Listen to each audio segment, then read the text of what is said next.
కావాలి కొత్త రాజకీయ పార్టీలు? ఎందుకు పుట్టాలి కొత్త రాజకీయ ఆలోచన?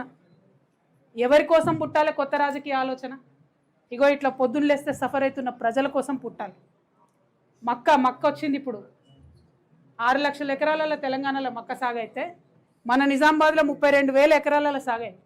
ఇక్కడ నుంచి ఆఫీసర్లు రిపోర్ట్ పంపిరు, 33 కేంద్రాలు పెట్టాలి, కొనుగోలు కేంద్రాలు అని చెప్పి.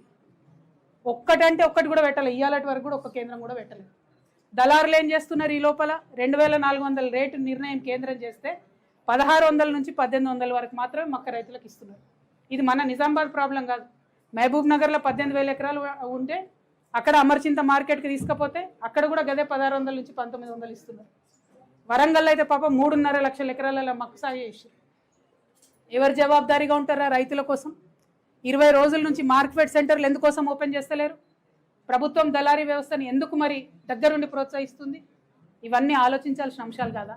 రైతుల అంశాలు కానీ, చిన్నపిల్లల అంశాలు కానీ, సెక్యూరిటీ అంశాలు కానీ, రోడ్ అంశం కానీ ఆలోచించొద్దా? పరిపాలన అంటే ముఖ్యమంత్రి అయ్యేదా కోతీరు, అయినా కోతీరు ఉంటుందా?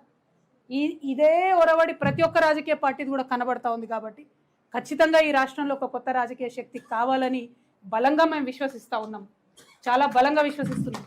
అయితే వచ్చేటటువంటి కొత్త రాజకీయ పార్టీ ఆ భగవంతుడు శ్రీరామచంద్రుడి యొక్క దయతోని పేద బీద బిక్కి ఈ కులం ఆ కులం అని తేడా లేకుండా అందరినీ కలుపుకొని అందరి కోసం పనిచేసే పార్టీ అయి ఉండాలి.